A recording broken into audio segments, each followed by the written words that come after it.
अगर मैं आपसे ये पूछूं कि आपको बड़े बैंकों में एफडी करना चाहिए फिक्स डिपॉजिट या छोटे बैंकों में करना चाहिए, तो आई एम श्योर आपका जवाब गलत ही होगा। मुझे पता है आप यही कहोगे कि बड़े बैंक में एफडी करना चाहिए क्योंकि बड़े बैंक में पैसा सेफ है, सिक्योर है। सर सच बात यह है कि छोटा से छोटा बैंक हो या बड़ा से बड़ा बैंक, चाहे आप एसबीआई, एचडीएफसी, किसी भी बड़े बैंक की बात कर लो, दोनों में ही पैसे की सिक्योरिटी सेफ्टी सेम है। आप कहोगे ऐसा कैसे? हाँ जी सर, देखो किसी भी बैंक में, कोई भी बैंक, आपको सिर्फ 5 लाख रुपए तक ही आपका पैसा वहां पर इंश्योर्ड होता है, और वो भी बैंक के द्वारा नहीं होता है, आरबीआई के द्वारा होता है। हम सबको देखो ये तो पता है कि कोई भी बैंक हो, छोटा से छोटा या बड़ा से बड़ा, सभी आरबीआई के अधीन है, आरबीआई के नियमों का पालन करना है। ऐसे में आरबीआई हर बैंक के लिए 5 लाख रुपए इंश्योर्ड करती है, हर बैंक के यूजर के लिए। यानी कि कल को बैंक को कुछ भी हो जाए तो सर आपका पैसा अप टू 5 लाख, मतलब 5 लाख तक इंश्योर्ड है, वो आपको मिल जाएगा। अब इससे कोई मतलब नहीं है कि आपके एफडी में या आपके बैंक में 15 लाख पड़ा था, 20 लाख पड़ा था, 1 करोड़ पड़ा था, वो गया सर, वो गया। अच्छा, ये सभी बैंकों की बात कर रहा हूं, ये मैंडेट फ्रॉम आरबीआई है, आपको मिलना है सिर्फ 5 ही लाख। तो अब मुझे बताओ, कल को एसबीआई की बात करो, एचडीएफसी की बात करो, किसी छोटे से छोटे बैंक की बात करो, सर वो ना रहें तो आपका 5 लाख तो इंश्योर्ड है। हाँ, आप अगर कहते हो भैया हमको 1 करोड़ की एफडी करनी है, तो 1 करोड़ की एफडी करनी है तो फिर आप डेफिनेटली बड़े बैंक की तरफ आप जाना चाहोगे, क्योंकि छोटे बैंकों से ज्यादा सिक्योरिटी आप बड़े बैंकों की तरफ तो देखोगे ही देखोगे, है ना। तो वहां पे फिर आप जाओ बड़े बैंकों की तरफ। लेकिन मैं कहता हूं अगर आपका एफडी अमाउंट 5 लाख से कम है तो आपको छोटे बैंकों को ही पकड़ना चाहिए। कारण क्या है सर, छोटे बैंकों में इंटरेस्ट रेट आपको बड़े बैंकों से कहीं ज्यादा मिलता है। जैसे मैं आज एक ऐप की बात कर रहा हूं, स्टेबल मनी, जिस ऐप में आप देखोगे आपको अप टू 9.10% उस ऐप के जरिए स्टेबल मनी पर आपको मिल जाता है एफडी का इंटरेस्ट रेट। ये देखो, मैं स्क्रीन ऑन कर लेता हूं। ओके, सो अब मेरी स्क्रीन आपको जो दिख रही है, मैंने खोल रखा है stable money app. Stable money app में आप देखो, यहां पर मैं जरा पेन निकाल लेता हूं।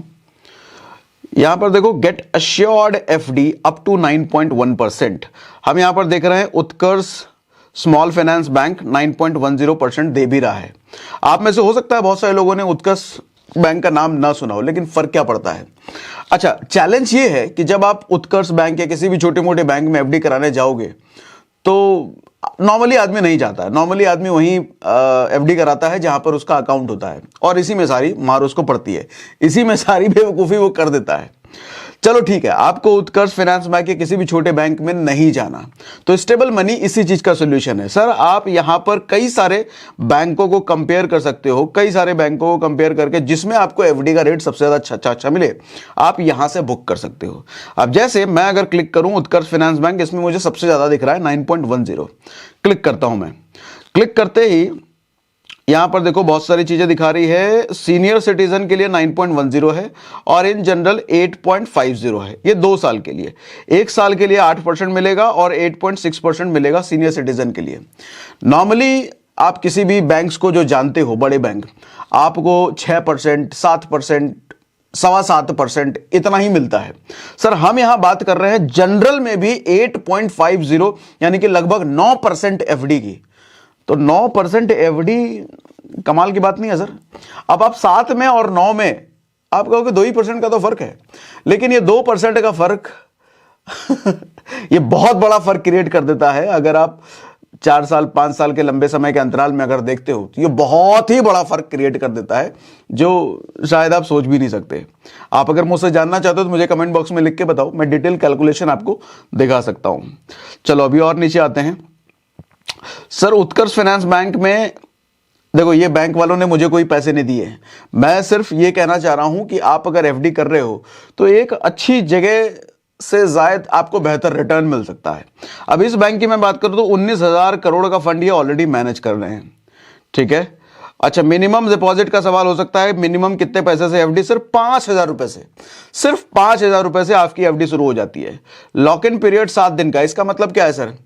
आप नॉर्मली किसी बैंक से जब एफडी करते हो, अगर 1 साल के लिए आपने एफडी किया है तो 1 साल के लिए आपका पैसा लॉक हो गया। आप अगर उस 1 साल से पहले विड्रॉ करोगे तो आपको कुछ ना कुछ फाइन भी भरना पड़ता है, पेनल्टी भरना पड़ता है।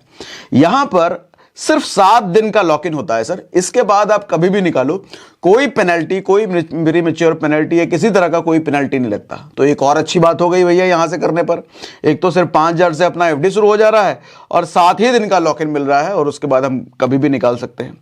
और नीचे आते हैं, ये देखो सर 5 लाख रुपए आपका इंश्योर्ड है।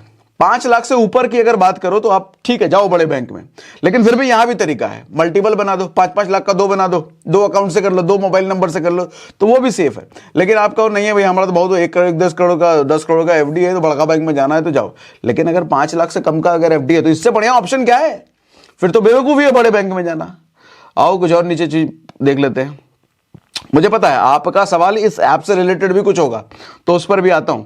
फिलहाल कुछ और चीजें भी दिखा देता हूं। देखो लिखा भी है no withdrawal penalty, premature में आप निकालो कोई पेनल्टी किसी तरह का नहीं लगता। और बाकी ये सारी चीजें हैं, सवाल जवाब नीचे बहुत सारे सवाल हैं, ये सब आप एक्सप्लोर कर सकते हो। अच्छा, अब आपका सवाल निश्चित तौर पर यह होगा कि इसको मैं स्क्रीन ऑफ कर देता हूं पहले। हाँ, अब आपका सवाल निश्चित तौर पर यह हो सकता है कि हम पैसा जो इस ऐप के जरिए इन्वेस्ट कर रहे हैं उसकी सेफ्टी सिक्योरिटी कितनी है। सर आप जो इस ऐप के जरिए पैसा इन्वेस्ट करोगे ना, इस ऐप में वो पैसा नहीं जा रहा। आप देखोगे ऐप इन्वेस्ट करते करते ही आपको दिखेगा, वो बैंक का स्क्रीन आएगा, आपका पैसा सीधा उस बैंक में जाता है, इस ऐप के पास नहीं रहता। वो एफडी कंफर्म होने के बाद आपको बैंक से ईमेल भी आता है, लेटर भी आता है कि आपका एफडी हमारे पास कंफर्म हुआ है। आप मैन्युअली उस बैंक में जाके पता भी कर सकते हो हमारा एफडी तुम्हारे पास खुला है कि नहीं खुला है, वो कंफर्म कर देंगे। ठीक है, तो पहली चीज तो ये कि हम जब इस ऐप के जरिए एफडी बुक कर रहे हैं तो इस ऐप में एफडी नहीं हो रहा है, स्टेबल मनी में एफडी नहीं हो रहा है। स्टेबल मनी सिर्फ एक जरिया है, इसके जरिए हमारा एफडी तो एक्चुअल बैंक में ही हो रहा है। ठीक है, दूसरी बात, उसी बैंक में अगर आप डायरेक्टली एफडी करते हो तो आपको प्रीमैच्योर चार्जेस लगते हैं, लेकिन वही बैंक का टाई अप वाई अप होगा स्टेबल मनी के साथ, तो वो बैंक भी रेडी है कि अगर आप स्टेबल मनी के साथ अपना एफडी किया हुआ तोड़ते हो तो प्रीमैच्योर एफडी जो हम तोड़ते हैं उस पर कोई पेनल्टी नहीं लगने वाला है। ठीक है जी, तो अब आई गेस मैं कुछ समझा पाया हूंगा आपको कि बड़े बैंकों से ज्यादा अच्छा है छोटे बैंकों में एफडी करना। रही बात सेफ्टी और सिक्योरिटी की, तो दोनों में ही बराबर है, अप टू 5 लाख 5 लाख तक दोनों में ही बराबर है। तो मुझे ज्यादा रिटर्न अगर छोटे बैंकों में मिल रहा है तो मैं क्यों ना छोटे बैंकों में करूं, और प्रीमैच्योर एफडी तोड़ने पर मुझे कोई पेनल्टी भी नहीं लगना अगर मैं स्टेबल मनी के जरिए कर रहा हूं। स्टेबल मनी के जरिए मैं एन नंबर ऑफ बैंक्स के रिटर्न भी देख सकता हूं, कंपेयर कर सकता हूं, जिसमें ज्यादा अच्छा मुझे मिल रहा है मैं उसमें जा सकता हूं 1 क्लिक पर। ठीक है, तो ये रहा स्टेबल मनी के फायदे।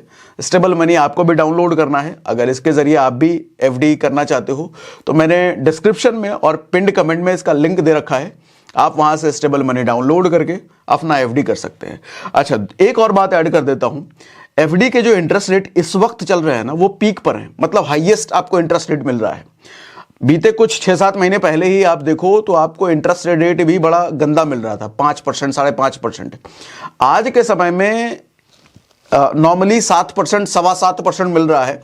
हम स्टेबल मनी के जरिए जा रहे हैं तो छोटे बैंकों में हमें 9% तक मिल रहा है। तो 9% एक बहुत, मतलब म्यूचुअल फंड में हम 10-11% की बात कर रहे हैं और 9% हमारे को एफडी में अगर मिल रहा है तो इससे अच्छा क्या हो सकता है। ठीक है, तो हमने लिंक डिस्क्रिप्शन और कमेंट बॉक्स में दे रखा है, स्टेबल मनी आप भी डाउनलोड कर सकते हैं। कंपेयर कीजिए बेस्ट एफडी रेट्स कहां मिल रहे हैं और एफडी में इन्वेस्ट करने का अभी अच्छा मौका है।